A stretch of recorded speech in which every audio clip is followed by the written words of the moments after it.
towers on top of that hill was replaced in 1215 by the stone tower that sits up there now. That's Clifford's Tower, run by English Heritage.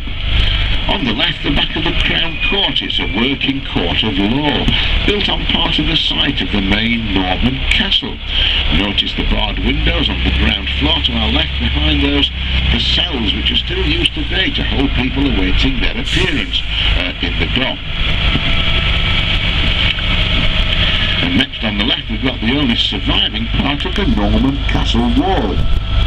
That was kept as part of the security wall that surrounded the Georgian prison. And the old prison buildings on the far side of that wall closed in the 1920s. They were then converted into the famous Castle Museum, the one with the reconstructed Victorian street. All the area around here was underwater back in the Norman period. The water came right past the Fishergate Postern Tower on the right here. The postern is the little pedestrian gate just at the right-hand side of the tower. The big gates had large arches that allowed horse-drawn vehicles to pass through, but there were some of those smaller postern gates, and that's the only surviving one. We're travelling partway back towards the city centre now along Piccadilly, and this is a relatively modern road. It was laid down in 1910. Behind us, new housing suburbs that were being developed, and they had to be served by new public transport vehicles, buses, trams and even trolleybuses. The narrow medieval streets in this area were too small for these big vehicles to pass along. So this road was blitzed through what had been a maze of narrow medieval streets to create a public transport corridor right into the heart of the city. The sad-looking white building on the right, shortly to be demolished, was the main bus and tram depot for this area. In World War II, that was used to manufacture troop-carrying gliders that were used in the D-Day invasion of the Normandy beaches. On the right, the Red Lion pub, it stands on the original medieval ground level, so we can see at this side just how much the ground is built up over the years. And this pub is said to have been the local of the famous highwayman, Dick Turpin. Turning next into Walgate, the longest street in the city, and this was an old Viking street, originally Walbragata. Walbra was a Viking warrior princess, and Gata simply the Viking word for the street. A little cat coming up on the right-hand side, just past the hanging sign for the bistro. Look there on the right, there's the bistro sign, and there's a cat sitting on the ledge just behind it. Just past the shops on the right, we'll see the little church of St. Denis. It's had a number of misfortunes. The church had a lovely spire that was hit by cannonballs in the Civil War. The spire was then destroyed by lightning. Then someone dug a ditch a bit too close to the church, and 3/4 of the church collapsed, including the doorway. So the door was rebuilt on the site of one of the few surviving windows. So just look round the corner on the right here, the rebuilt doorway. Look above the door, we can see where the old window was, and the square tower on the end was added by the Victorians. When the church was originally built by the Normans nearly 900 years ago, it came all the way down to the far end of this red brick building on the right. The Normans came from France, whose patron saint is St. Denis, so it's understandable that when they settled here, they built a church that was dedicated to him. St. Denis lived in France when that country was occupied by the Romans, and he was beheaded by the Romans for preaching Christianity. He was said to have picked up his severed head, he tucked it under his arm, and he walked with it for 2 miles to his final resting place, with his head preaching all the way there. And while the church of St. Denis has got some of the oldest medieval stained glass in the city, one of the panels has a picture of St. Denis holding his severed head beneath his arm. As we turn left at the side of the Fishergate Postern Tower, notice the little room that sticks out at this side of the tower, the soldier's garderobe or toilet. Just inside the bottom of that, there's still a stone slab with a hole that emptied down the outside of the tower straight into the River Foss, which ran beneath it and was also used for washing, fishing, drinking, etc. Dick Turpin, the highwayman, arrested near York originally for horse stealing. He was hanged at the gallows near the York's racecourse, look over your left shoulders now. There's a little churchyard here, and right at the bottom there's a couple down there looking at Dick Turpin's grave, right down there on the left-hand side. Next on the left we've got the little Roman Catholic Church of St George.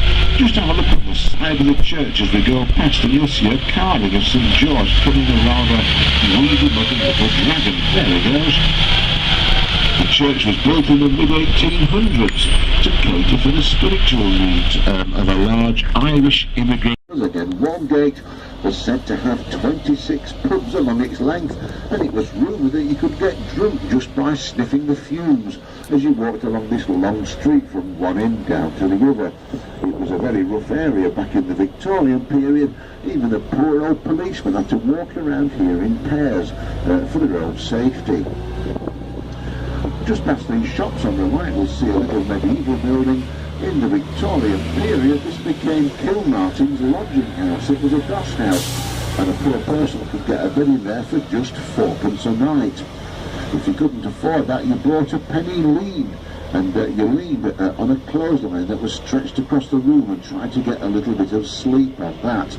And in the morning the clothesline was unfastened and everybody flopped down to the ground, so perhaps that's where we get the expressions flop house and sleeping on a clothesline. The side, and it was also a bookshop as well, the Barbican bookshop. So on the right hand side here is one of the Barbican walls, some 60 feet long. Look over your right shoulders as we turn the corner here. Look above the hoarding in the archway. You can see straight into the Barbican area, that artificial killing ground on the outside of the gate.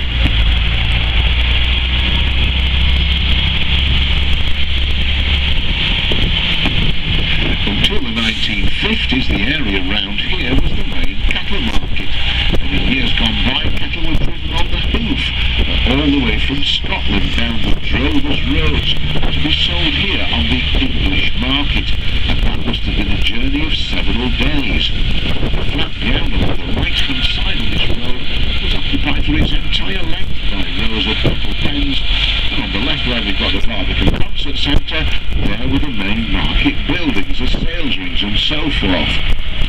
Cattle droving and selling was very thirsty work, so this part of York had a large number of pubs, and they all had extended opening times on market days. Most of the pubs have gone. There's one survivor. On the right, the Seahorse Hotel. The big square entrance at the front there was literally big enough to drive a coach and horses through, because that was one of the old coaching inns as well. Before the distant glimpse of the Minster's central tower, coming up on the right, the Edinburgh Arms, and this was the pub used by the Scottish cattle drovers. Most of the cattle market pubs had doors that faced towards the market on the right. This pub was built with its door facing the opposite way towards us. The theory apparently was that when closing time came, the Englishmen and Scotsmen would come out of their respective pubs and head off in opposite directions. Hard to imagine why. Well, in a moment we're going to pass back over the River Foss at Castle Mills Bridge. As we do, just look down on the left-hand side past these buildings here, you'll see the lock, which allows boats on the Foss to drop down to the water level of the River Ouse. In the distance on the left there's a glass bridge over the Foss. That's the control room for the modern flood barrier, and just beyond that the confluence, the junction of the two rivers. Still on the left, St George's Field car park was the site of the ducking stool back in medieval times, a well-known cure for nagging wives. I wish they'd bring it back. Well, and we're crossing the River Ouse now at Skeldingate Bridge. This was the third bridge that was built across the Ouse. This end used to lift up like a drawbridge. The lifting mechanism was in that little building on the right, and that allowed sailing ships with tall masts to pass through the bridge into York's Harbour on the right. When the bridge opened in 1881, it was a toll bridge. Pedestrians had to pay half a penny, so it was known as the Halfpenny Bridge. If you join or leave the walls on the right at Bale Hill, you'll see that just on the far side of the wall is a big artificial mound. That was the motte of William the Conqueror's second castle, a mirror of the one on the far side of the Ouse behind us with Clifford's Tower on top. William built a big castle on each side of the Ouse just behind us to guard the main water entrance into the city. All the Victorian housing in this area here was built to cater for a population explosion in the 1840s. The population at that time was just about 17,000, and most of the people that lived in York lived inside the city wall. By the end of the 1800s, the population had rocketed to over 77,000. There wasn't space to build more houses inside the wall, so the housing expansion continued on the outside. The Victorians even put a new gate in the city wall to allow the people who lived in this new housing here to have a direct walking route to and from the city. There's the gate on the right, Victoria Bar, named after Queen Victoria, the newest of the gates into the city. We're travelling now along Nunnery Lane, and this road is named after the building at the very far end of the street on the left, the Bar Convent. It's a working Catholic convent, but it was founded in the 1600s at a time when Catholicism was banned. So the building's true purpose had originally to be hidden from the outside world. Today you can visit the one secret chapel on the first floor, 8 exits and a priest hole, which goes back to the time when secret Catholic worship was practiced inside this building on the left. There's also an excellent restaurant and cafe inside, which is open to passers-by. I used to work in this area, and I often popped into the Bar Convent to get a left in Blossom Street. Look over to your right as you turn the corner, Micklegate Bar, the gate where the heads of executed traitors were once displayed on spikes. More happily, this is the royal entrance. It's where the sovereign, the king or queen, enters York and is officially welcomed by the Lord Mayor. The Queen came through that gate just 3 years ago when she was going down to York Minster to distribute the Maundy money. York's main railway station in front of us with its lovely curved Victorian roof. This was our second station. It opened in the 1870s. The first station opened in 1841, just on the far side of the walls here to our right. This bridge that we're going over now, and on the right, 2 big sub-blackened arches that we can see in the city wall were built by Victorian railway builders to let the train tracks run through the wall into that first station. And that was a terminus station with just 2 platforms, and trains had to back in or back out to reach the busy main line. We're approaching our York Railway Station stop now. If anyone requires level access to the National Railway Museum, this is the best stop to get off. The stop just a little way beyond this, the Memorial Gardens, will drop you off a little bit closer, but there's one busy local road to cross. I'll just do the commercial break here. A quick reminder that your tickets are valid for 24 hours and you can hop on and off at any of the 17 stops along the way. Don't forget the discount deal that we've got with the York Boat Company for their 1-hour daytime trips down the river. If you join one of those, show them your bus ticket and you'll get a discount on the boat fare.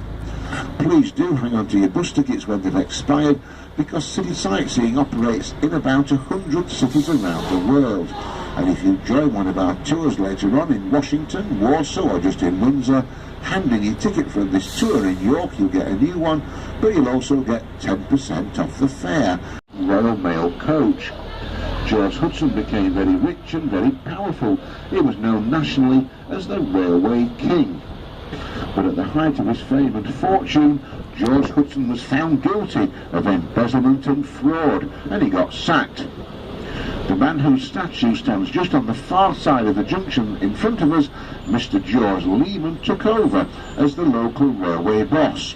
Now sadly, the City Council had just had a very expensive statue of his predecessor George Hudson carved, and because he was in disgrace they couldn't use it. They wanted a statue of George Lehman instead. But being Yorkshiremen, they weren't going to pay to start all over again, so what did they do? They kept George Hudson's body and put George Lehman's head on top instead, so that statue on the right there is in fact a composite one. In a moment we're turning sharp left to reach our Memorial Garden stop, the nearest one for the National Railway Museum. On the right, the Memorial Gardens with a very impressive war memorial there on the right. That was designed back in the 1920s by the same architect who designed the Cenotaph in London.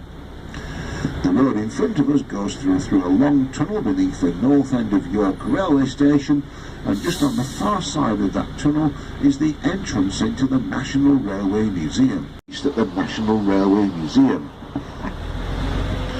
Ahead and to our right as we turn the corner, the gardens of the railway station hotel were excavated some years ago by the television programme Time Team, and they found part of a Roman cemetery beneath the lawns there to our right.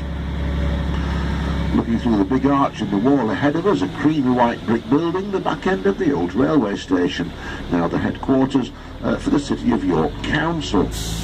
Just over the wall to our right, a big Edwardian red brick building, a former railway headquarters office, now York's first five-star hotel, the Grand. Now they do sell the most expensive but most luxurious afternoon tea in the city inside the Grand. This archway that we're going through is one of several that were knocked through the wall by the Victorians to accommodate the city's expanding road network. When the walls were originally built by the Normans, they were solid, apart from the heavily defended gates, because they were built for defensive purposes. They were built to keep people out. In front of us is Lendal Bridge. This was the second bridge that was built across the Ouse. It opened in 1863 and it replaced an earlier ferryboat service. Just down below us on the left hand side is the Lendal Bridge landing for the boat trips. And to join the boat here, you just jump off the bus at the stop in front of us, the Yorkshire Museum Gardens, and walk down the slope at the left hand side of the bridge here.